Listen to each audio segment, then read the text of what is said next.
quiero hablarles acerca de este evangelio, de esta porción de la palabra de Dios. Así que permítanme orar, encomendarme yo al Señor y entonces comenzamos con la palabra de Dios.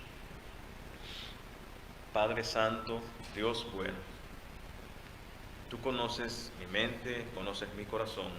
Cada detalle, Padre amado, que está dentro de mí, tú lo conoces todo. Cada virtud y cada debilidad, Señor. En estos momentos, Padre amado, necesito de ti, necesito de tu Espíritu para llevar tu mensaje y tu verdad, tu palabra. Ayúdame, Padre Santo. Reconozco mis debilidades, reconozco mis pecados, Señor. Ayúdame porque quiero que seas tú, Señor, usándome, que a pesar de mí mismo, Señor, tu palabra cale hondo en mente y corazón, no solo mío, Señor, sino de cada persona que esté escuchando, aquí en el templo, en las redes sociales. Sé tú con cada persona, mi Dios. Ayúdame, Padre. Necesito de ti. Todo esto te lo pido, mi Dios, confiando en que tú haces según tu perfecta voluntad y confiando, mi Dios, que si pedimos según tu voluntad, tú nos concedes esas peticiones. Me entrego a ti, Señor, en el nombre de Jesús. Amén y amén. Vamos a ir a Marcos capítulo 14. Vamos a leer los versículos del 32 hasta el 42. No acostumbro a hacerlo de esta manera, pero les voy a pedir por favor que nos pongamos de pie para hacer lectura de la palabra de Dios. Voy a leer de la Nueva Biblia Las Américas. Todo, por favor, aunque no tenga la Biblia, se va a transmitir. Por favor, vamos a estar de pie.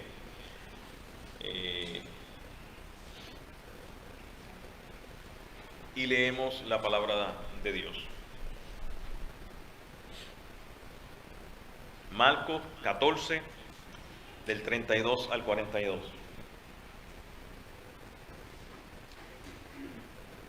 Llegaron a un lugar que se llama Getsemaní, y Jesús dijo a sus discípulos: siéntense hasta que yo haya orado. Tomó con él a Pedro, a Jacobo y a Juan, y comenzó a afligirse y a angustiarse mucho. Mi alma está muy afligida hasta el punto de la muerte, les dijo. Quédense aquí y velen. Adelantándose un poco, se postró en tierra y oraba que si fuera posible pasara de él aquella hora.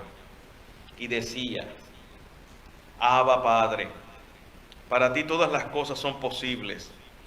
Aparta de mí esta copa, pero no sea lo que yo quiero, sino lo que tú quieras.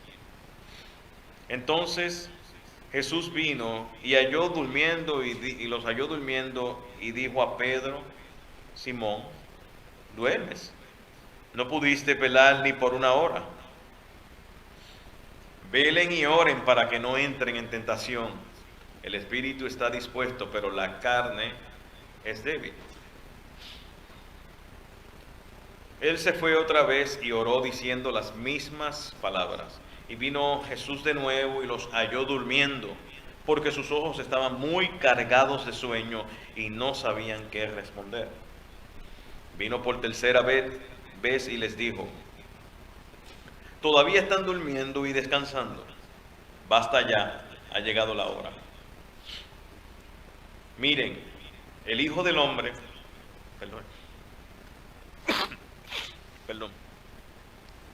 el Hijo del Hombre es entregado en manos de pecadores. Levántense y vámonos ya. Ya está cerca el que me entrega. Palabra de Dios. Podemos sentarnos.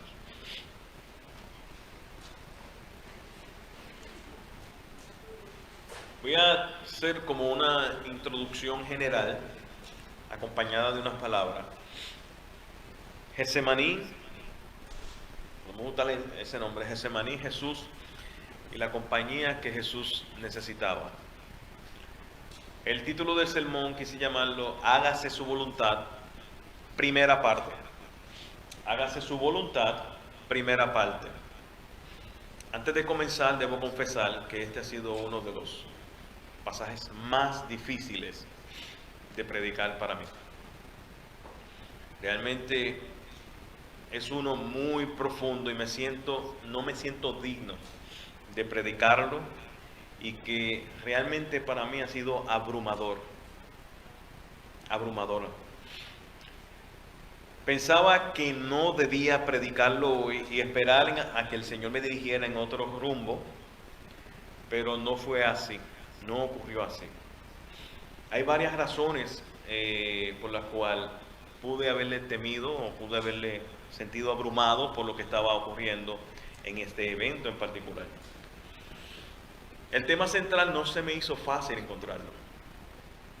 No se me hizo fácil encontrarlo. No es fácil de pleno, pero aquí en este evento hay mucha enseñanza y mucha profundidad en el evento que está ocurriendo. Se puede enfatizar en la oración. Jesús estaba orando, mandó a sus discípulos a orar. Le dijo que estuvieran una hora, como si ni una hora pudieron orar, como si el estar el tiempo con Jesús, como si Jesús exigiera o Dios exigiera, lo mínimo que debes estar conmigo es una hora. Pareciera que fuera así.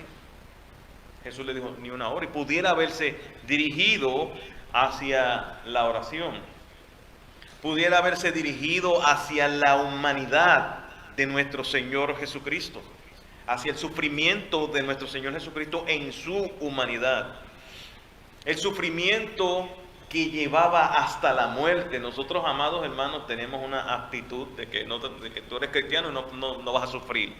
Mentira de Satanás. Eso es mentira del diablo, mentira de los humanos, del falso satánico evangelio de la prosperidad y la confesión positiva.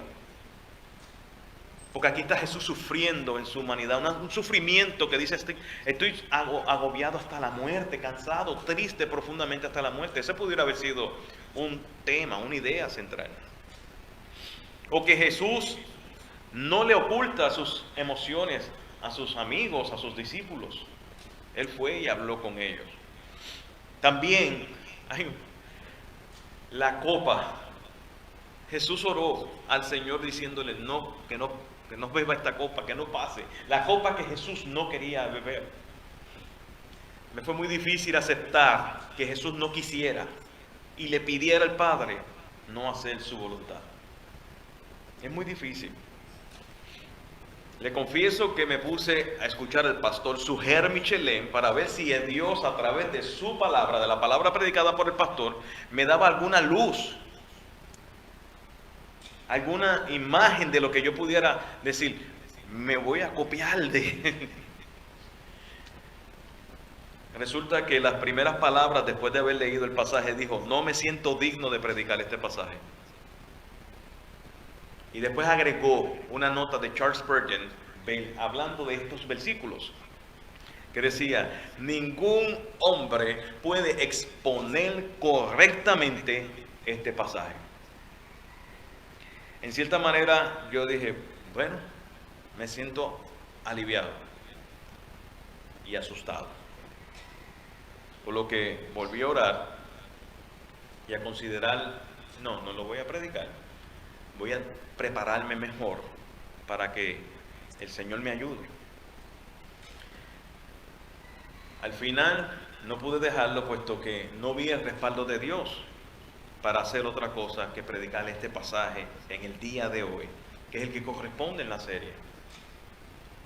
Y le quiero decir, adicional a esto, mis amados, cuando no vi el respaldo de Dios, es que no vi que Dios me dijera o me hablara, predica de tal otra cosa.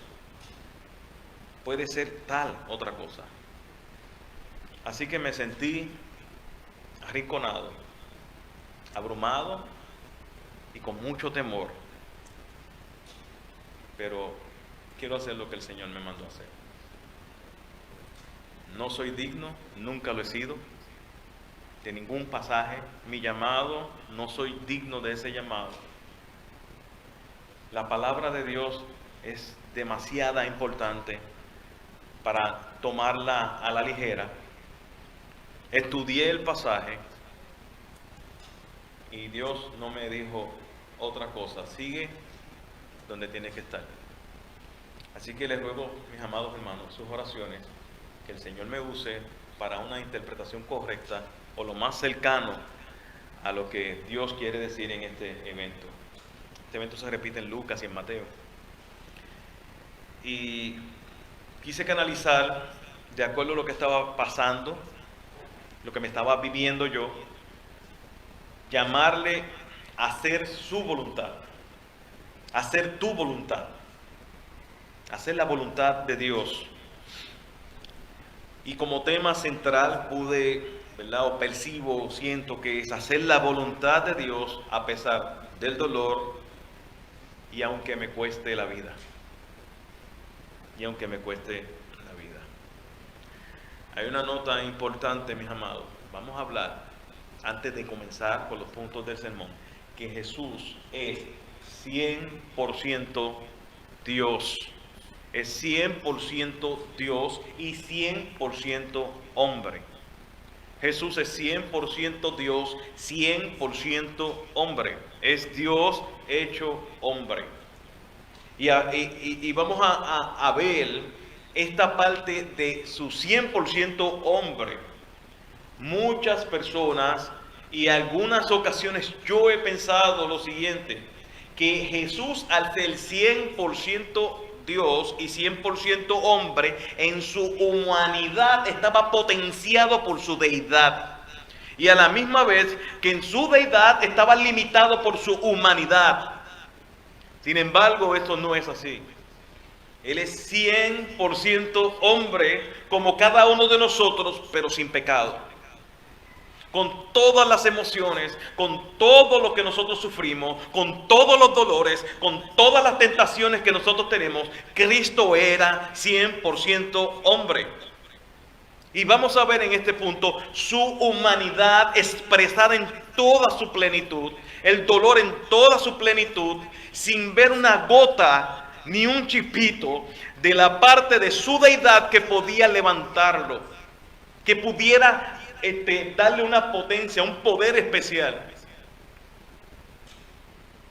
Y vamos a presentarlo de esa manera. Aquí veremos al hombre, y como decía la película de Mel Gibson, cuando lo presentaron frente al pueblo, he aquí el hombre. He aquí el hombre. Aquí vemos el 100% hombre sintiendo el preludio, la anticipación de su propia muerte, que es peor que la muerte misma. Es peor que la muerte misma. Dice Matthew Henry, Cristo al entrar en agonía, palabra que significa lucha o conflicto, pues el supremo conflicto entre la carne, 100% hombre, y el Espíritu de Cristo, 100% Dios, se libró en el Getsemaní y no fue en el Calvario.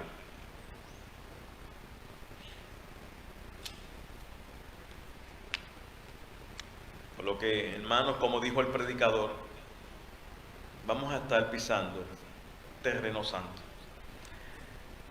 Y debemos quitar las sandalias de nuestros pies, porque el lugar donde vamos a entrar, santo es.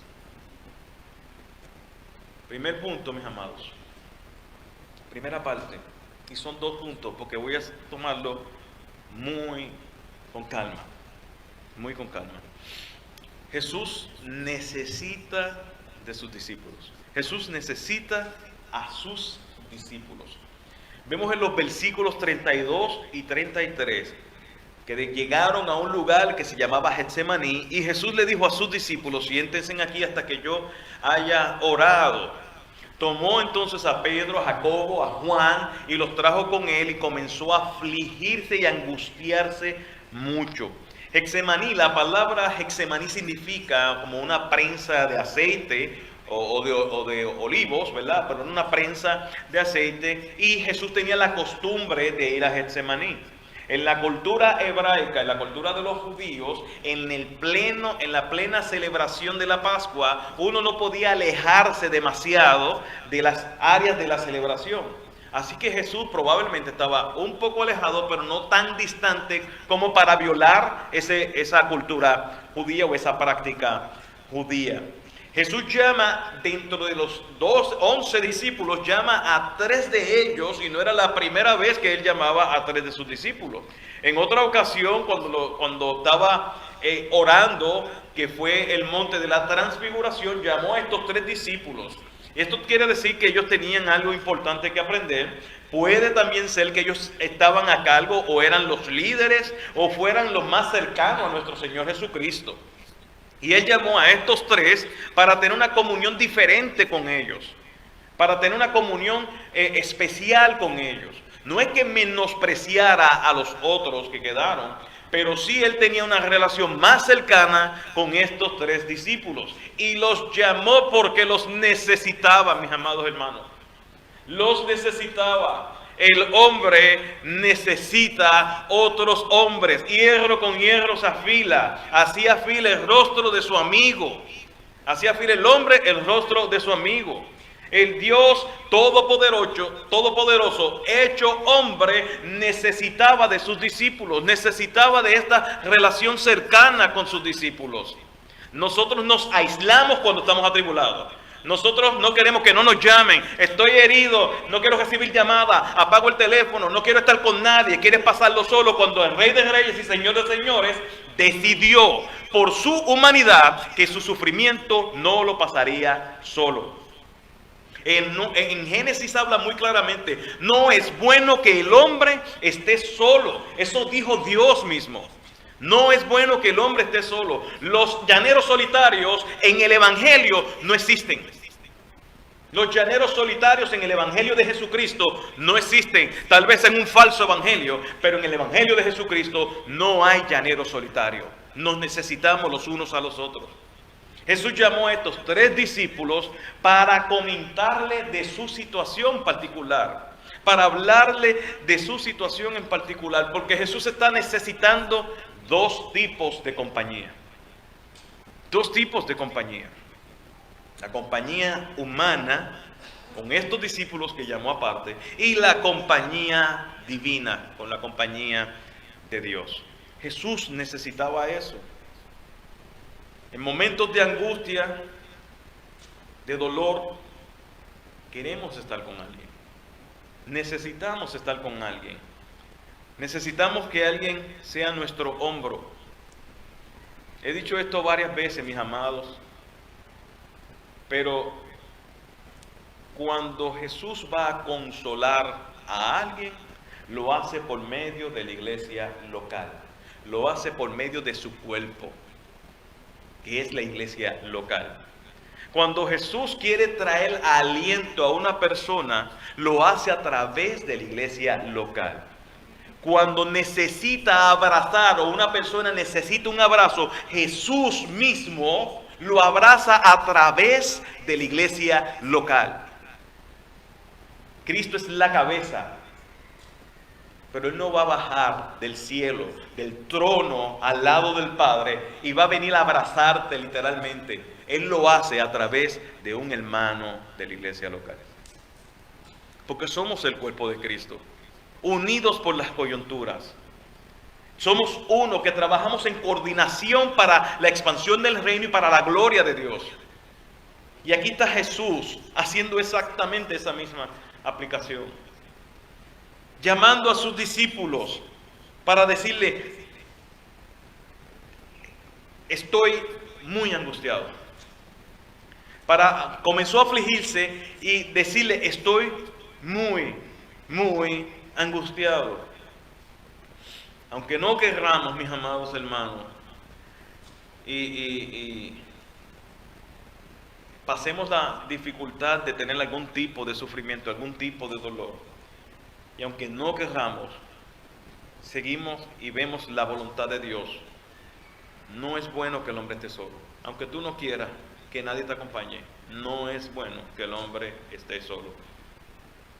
Esto no solo aplica al matrimonio, aplica a la comunión. Nos necesitamos, mis amados. Nos necesitamos los unos a los otros. Jesús nos está enseñando, nos está haciendo ver todas estas cosas a través de llamar a sus discípulos, porque los dejó orando según Lucas capítulo 22. Y les dijo, vengan a ellos 3 de forma particular. Lo curioso y extraño es que los hombres que hacía poco, recordemos el sermón anterior, hacía poco habían asegurado estar dispuestos a morir por él. Habían asegurado que iría, como dijo Pedro, hasta la cruz iría contigo, hasta la muerte si es necesario iría contigo. Resulta extraño que Jesús, sabiendo todo, él llamara a estos tres y que se quedaran dormidos. Estaban dispuestos a morir por Cristo y no pudieron estar despiertos ni una hora intercediendo por él. A veces yo veo y me veo ahí plasmado en eso. Y me duele, amados hermanos. Miro esto y me duele. ¿Cómo es que Cristo, necesitando de sus amigos, de sus discípulos, de personas, sabiéndole dicho ellos en la cara, le dijeron a Jesús, le gritaban, vamos a morir por ti, vamos a morir por ti? ¿Ustedes creen que eso fue una discusión muy diplomática? Ellos estaban alborotados por el anuncio de su muerte, después de haber cenado. Ellos estaban alborotados. No, vamos a estar dispuestos a morir por ti. Tú eres el Rey, tú eres el Dios verdadero, tú eres el Mesías, tú eres el Cristo, el Hijo del Dios viviente. Estaré dispuesto a morir por ti. Vengan conmigo. Y allí se quedan dormidos los que estaban dispuestos a morir por Cristo. Amados, ¿cuántas veces nosotros mismos hacemos y decimos promesas a nuestro Señor Dios que no cumplimos porque terminamos nosotros satisfaciéndonos a nosotros mismos? Porque estuve cansado durante la semana, porque hubo muchas actividades en la semana, porque tuve tal cosa, porque me supe tal sufrimiento, porque tuve tal dolor. Y después de haber prometido al Señor, yo te voy a servir, entonces abandonan sus ministerios, abandonan la iglesia, abandonan lo que sea con tal de satisfacerse a uno mismo. Jesús tiene una gran misericordia con nosotros, mis amados hermanos. A la verdad que las doctrinas de la gracia le dan toda la gloria a nuestro Señor Jesucristo. Él es el Dios de cualquier Dios que no existe, el Rey de cualquier rey, que pudo haber dicho, me fallaste, te liquido en ese momento, te elimino, te pulverizo en ese momento. Con solo pensarlo, con solo hablarlo, con solo mover un dedo, con solo señalarlo. Pero Él no hizo eso porque ama al Padre y nos ama a nosotros. Él lo que tuvo fue gracia, misericordia. Él lo que fue, cuando hablo de la palabra gracia, es que nos está dando regalos abundantes, regalos grandes, regalos eternos, regalos celestiales que no merecemos en nada, nada de nada. Ni un ápice que podamos hacer puede hacer que merezcamos que Cristo se fije en nosotros. Nada. Somos pecadores al máximo. Y nuestro pensamiento siempre va dirigido hacia el mal. Nuestro corazón es perverso, es malo. Y Dios dice, yo los voy a rescatar a pesar de quienes son. Eso es gracia. Darnos lo que no merecemos, y misericordia es no darnos el castigo que sí merecemos. Y Jesús llama a estos tres discípulos que merecían todo el castigo de Dios, todo el sufrimiento por el cual Él estaba angustiado, y los llama para que lo acompañen. No podemos culparlos por su emoción. Había demasiada tensión. El texto dice que ellos tenían sus ojos cansados. Estaban drenados. Estaban llenos de carga. Tenían mucha resistencia. Jesús quería estar con ellos y ellos tenían que aprender algo de esa cercanía. Jesús los mandó a orar. Lucas 22 dice, cuando llegó al lugar les dijo, oren ¿para qué? Para que no entren en tentación. Para que no entremos en tentación. Cuando Jesús dijo estas palabras, nos da una enseñanza. No quiero abundar en esta parte, pero nos da la enseñanza, mis amados. Aquellas personas que están cayendo constantemente en tentación, la tentación no está ahí, La tentación no es pecaminosa, va a estar ahí siempre. Hoy día con la tecnología tenemos la tentación en un enter. Ahí está la tentación. A Caín le dijo que no había ni internet, ni computadora, ni revista, ni farándula, ni noticias, ni nada. A Caín le dijo Dios, el pecado está a la puerta. Y en el campo, con la siembra, el pecado está ahí, a la puerta. Pero tú puedes controlarlo. Tú puedes evitarlo. Dios nos dio la herramienta. Somos nosotros los responsables. La tentación está ahí. Tú quieres evitar caer en esas tentaciones. Mira lo que dijo Jesús. Le dijo Jesús: oren para que no entren en tentación. La comunión íntima con Dios es la que me evita la tentación. Cuando tú estás cayendo y cada uno de nosotros caemos en tentación, es la falta de oración, es la falta de comunión con Dios. Y entonces justificamos nuestras caídas con nuestra debilidad. No, es que no estás orando, te nos alejamos del Cristo, del Dios viviente, y por eso estamos cayendo donde caemos. A menos que no te importe la gloria de nuestro Señor Jesucristo, ni la salvación.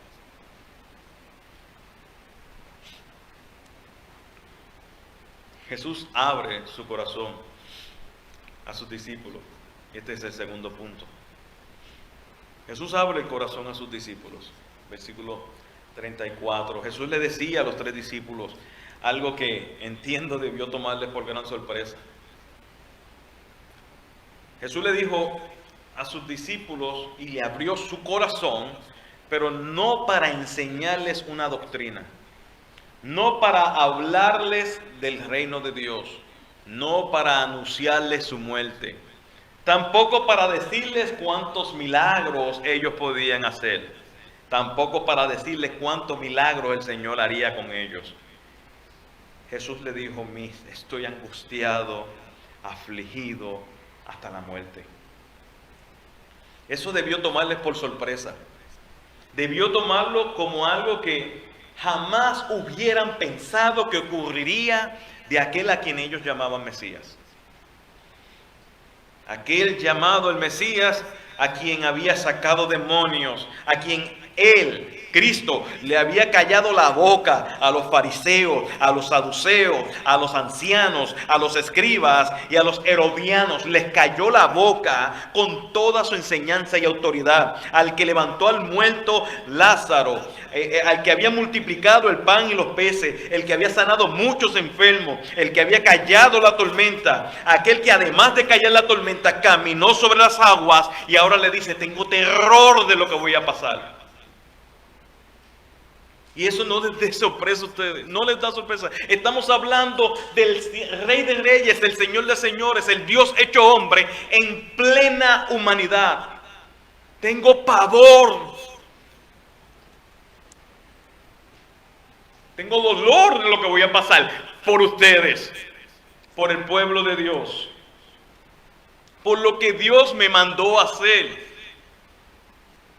Hubo un soldado, quiero ilustrar algo para que entendamos mejor, que en su fuerza, en la milicia hay un tipo de prueba donde tiene que pasar por un gas lacrimógeno, donde es una cámara cerrada con una mascarilla, y se quita la máscara y dice algo, su rango, y se la vuelve a poner.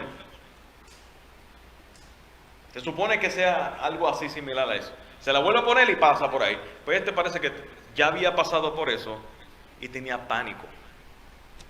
Tenía crisis por lo que iba a ocurrir. Y cuando le tocó el momento, él sabía, por el miedo al ardor que estaba pasando, cuando le tocó el momento, le quitó la máscara y se desmayó del pánico y el pavor que tenía. Me lo contó un profesor militar de la escuela. Y yo me puse a analizar. Él sabía que el ardor, los ojos, tal vez algo que le molestaba en la garganta, era tan fuerte que tenía miedo de volver a pasar por ese mismo examen. Ahora analicemos esto, mis amados. Pensemos en esto.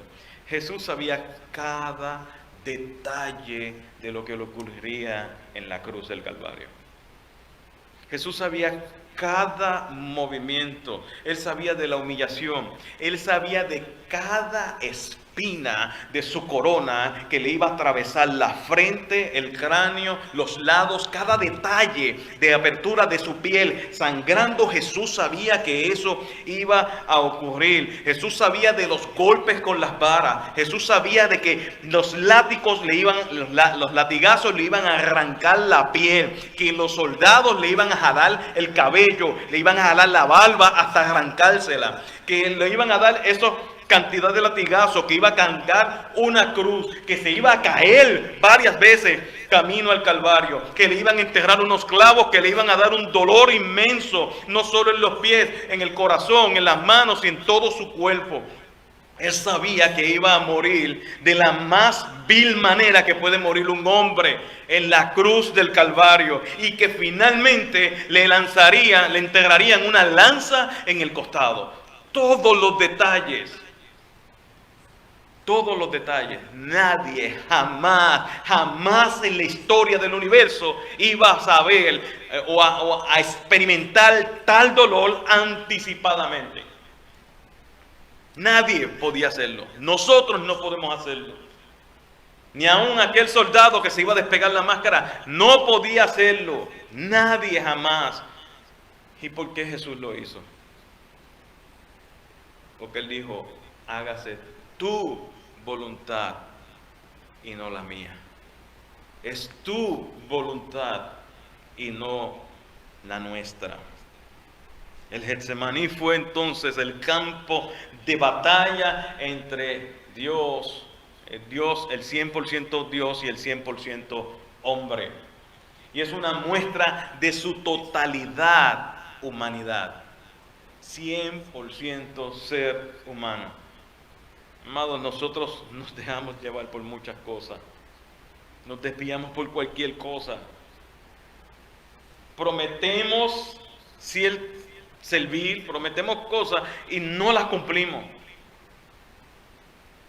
Sin saber si van a ser de bendición o van a ser dolorosas. No lo sabemos. Pero por sentirme mejor, o por sentirme más cómodo, por relajarme, huimos de nuestras responsabilidades, de nuestras promesas, de cumplir las cosas que hablamos, de nuestra relación con Dios. Y aquí está Cristo, con todo su sufrimiento, con todo su dolor, con toda su agonía, muriendo por nuestros pecados. Una muerte anticipada. La palabra que utiliza en el texto griego, no lo tengo anotado, agonixomai, de la palabra agonizante. Jesús dijo: estoy afligido, profundamente triste, hasta la muerte. Hasta la muerte. Jesús no miente, mis amados hermanos. Jesús no miente. Los pasajes paralelos muestran que en su oración, la tensión y la presión del cuerpo, de su física humanidad, le hacía y nacía sudar sangre. Él necesitaba a sus amigos y no tuvo miedo de abrirles su corazón y decirles cuál era su dolor. Él no dijo: bueno, ellos saben que yo he hecho muchos milagros. Ellos saben que yo soy el Dios verdadero. Ellos saben que yo soy el Dios hecho hombre. ¿Cómo les voy a decir que tengo miedo ahora? Ese es el orgullo que nosotros tenemos, pero el de Cristo no. Él estaba en su humillación. Y su humillación no era que estaba por debajo de la raza humana. No, Él estaba en su humillación en el hecho de haberse hecho hombre. 100% hombre. Este es el anticipo, mis amados. Recuerden que este mismo día en que Pedro dijo que iría a la cruz, que Jesús le dijo: hoy mismo tú me vas a negar 3 veces. Hoy mismo todos me van a dejar solo. Todos se van a escandalizar de mí hoy mismo. A pesar de que Jesús sabía eso, Él se lo llevó como quiera con ellos. Se lo llevó y le abrió su corazón. Usted dice: y he escuchado, hermano. No, tiene que ver con quién tú te abres. No vaya a ser que Que te juzguen, te van a juzgar como quieran. ¿Usted ha escuchado la palabra o esta frase cuando dicen no quiero que te ofendas? Usted ha escuchado que dicen eso, ¿verdad? Te voy a decir algo, pero no quiero que te ofendas. El pastor Otto dice, prepárate. ¿Sabe por qué? Te van a ofender. Te van a ofender. Jesús no tuvo miedo de eso. Jesús no tuvo miedo del juicio que pudieran tener ellos. Jesús abrió su corazón y le dijo, el Rey de Reyes, el Señor de Señores, el que tiene todo el poder, toda la autoridad, que no perdió su divinidad en ningún momento, pero tampoco perdió su humanidad, que no fue respaldada su humanidad por su divinidad y viceversa. Su divinidad no fue minimizada por su humanidad. Fue y abrió su corazón a personas imperfectas, personas que en ese mismo día lo iban a traicionar. Y nosotros queremos que cuando vamos a hablar de una que sea perfecto. No, yo me confieso con gente que sepa, que tenga madurez, que pueda hacer tal cosa. ¿Qué? ¿Y Jesús con quién lo hizo? Ese mismo día Pedro lo iba a negar 3 veces. Ese mismo día, todos, Juan, Tomás, los demás discípulos lo iban a abandonar. Y aquí está Jesús diciéndole, estoy temeroso, tengo terror, tengo pavor de lo que me va a ocurrir. El pastor Sugel Michelén dice que si no hubiera sido, escuchen bien, por el respaldo de haber tenido amigos, discípulos para hablar, y la divinidad de haber Dios enviado un ángel para confortarlo, Jesús hubiera muerto allí mismo. Jesús hubiera muerto allí mismo. Nadie puede pasar por algo así. Pero ante el dolor de lo que iba a ocurrir, miren, tenemos que verlo a la luz de la Escritura. No se haga mi voluntad, no se hace ni que yo como yo quiero. ¿Cómo es que Jesús le está pidiendo al Padre? Él tiene todo el poder. Señor, tú tienes toda autoridad, todo el poder, tú dominas todo, tú tienes el control absoluto de todo lo que hay, todo lo que existe. Si hubiese otro camino, si hubiese otra forma, si hubiese otra estrategia de hacer tu voluntad, te ruego, Señor Dios, que tú lo cambies. Padre, pero no como yo quiero, hazlo como tú quieras. Y lo hizo por amor a nosotros. Lo hizo por amor a nosotros. Y nosotros a veces no somos los agradecidos que debemos ser con el Dios verdadero.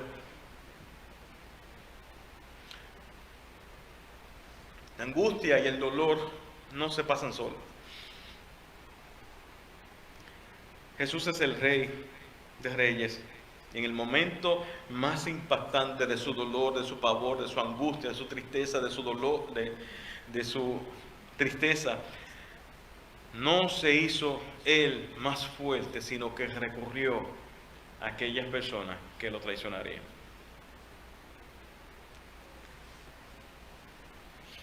No existe mayor sufrimiento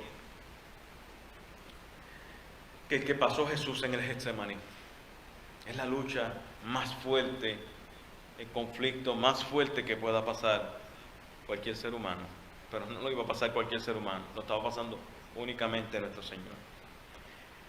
Si Jesús sabía lo que sufriría, aún así no se negó a pasar lo que tenía que pasar.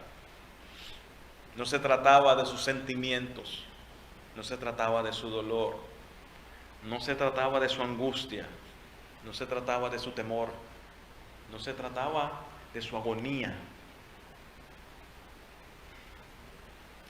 Se trataba de obedecer al Padre para salvar a su iglesia.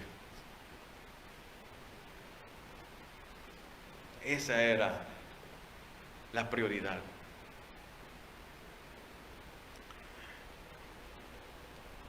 Jefté en el Antiguo Testamento le hizo una promesa a Dios.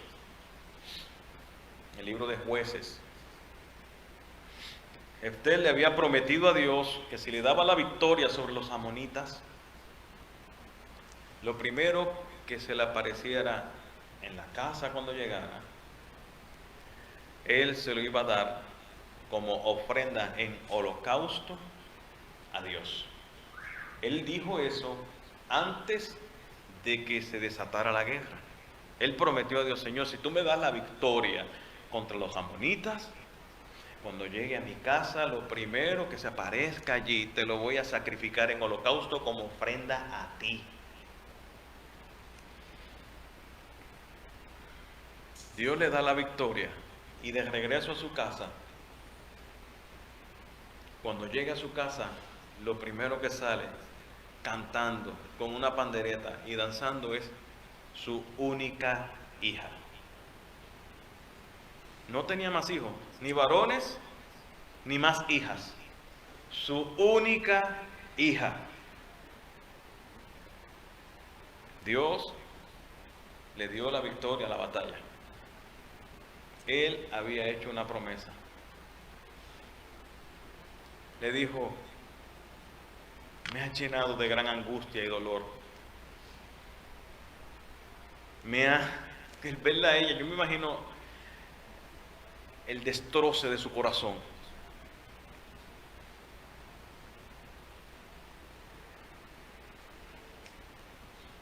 Con dolor, Jefté cumplió su promesa a Dios. La hija estuvo de acuerdo con ese voto. Jefté cumplió su promesa a Dios. Más grande que Jefté es Jesucristo el Señor. Más grande que Jefté es Jesús en ese conflicto espiritual que estaba pasando en el Getsemaní. La batalla más grande, como dice Matthew Henry, no fue en el Calvario, no fue en la cruz, fue en el Getsemaní, pidiéndole a Dios Padre: hágase tu voluntad y no la mía. No estimó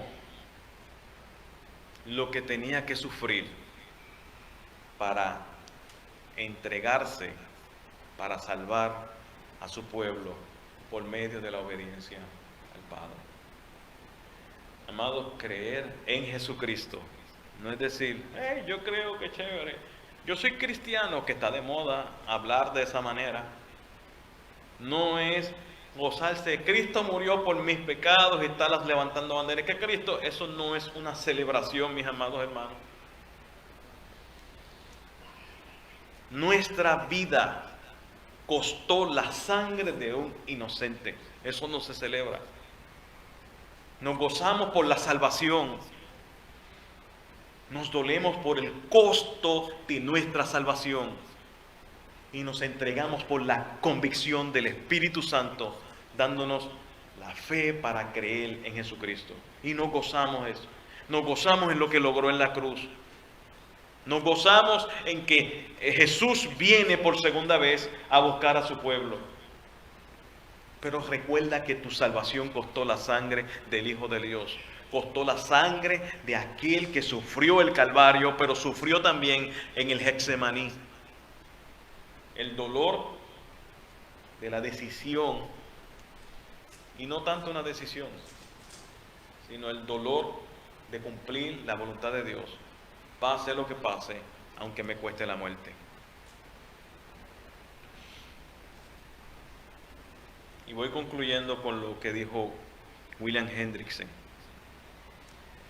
Lo que Jesús soportó en Getsemaní, jamás lo experimentó persona alguna. Pero ¿por qué Getsemaní?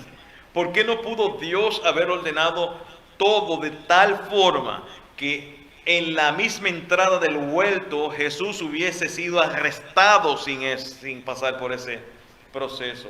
¿Por qué tanta agonía, tanta lucha? ¿Por qué tantas oraciones y sudor de sangre si Dios pudo evitarlo? La respuesta es la siguiente, y preste mucha atención. Así quedaba establecido para siempre que la obediencia, tanto activa como pasiva, que Jesús rindió no le fue impuesta por el Padre, sino que fue completamente voluntaria. Cristo decidió morir por nuestros pecados.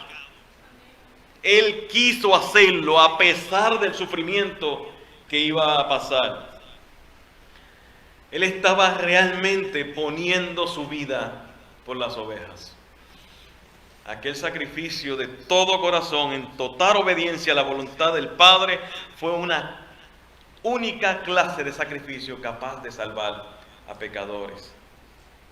Y como dice Hebreos 5, del 7 al 10, Cristo en los días de su carne, habiendo ofrecido oraciones y súplicas con gran clamor y lágrimas al que podía librar de la muerte, fue oído a causa de su temor reverente. Quiero que tengamos esto claro. Hebreos está hablando de este evento de Getsemaní. Y Jesús fue oído por el Padre. Fue escuchado por el Padre. Aunque era hijo, aprendió obediencia por lo que padeció.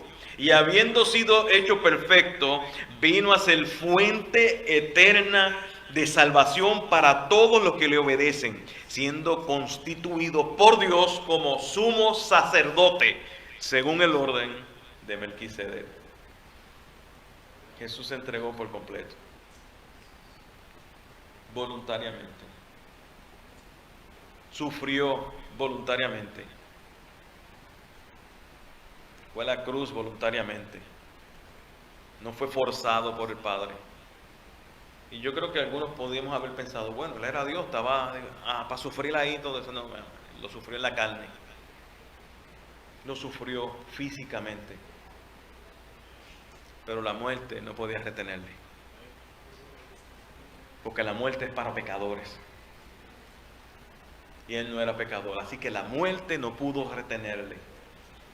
Y estando después de 3 días en el sepulcro, venció la muerte, resucitando para gloria de Dios Padre. Y hizo una promesa que en efecto, así como obedeció en la cruz, así también Él vendrá por segunda vez a buscar a su pueblo.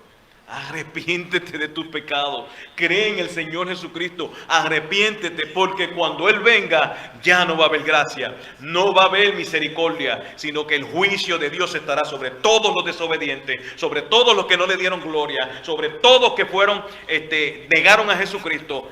Va a venir su juicio y eso es sin lugar a dudas, porque toda rodilla en aquel momento se va a doblar. Toda rodilla en aquel momento se va a doblar. Y como dice el pastor Junior, si ya sabemos que toda rodilla se va a doblar, lo importante no es saber si tú vas a doblar las rodillas, lo importante es saber es cuándo vas a doblar las rodillas delante de Jesucristo. ¿Sabes qué? Hoy está más cerca la venida de Jesucristo que ayer. El tiempo no se va a detener. Que el Señor tenga misericordia de los que no creen y los lleve al arrepentimiento, reconociendo quién es el Dios verdadero, reconociendo nuestros pecados y que lo pongamos allí. Señor, estos son mis pecados, realmente necesito salvación. Ayúdame, yo no me puedo salvar a mí mismo.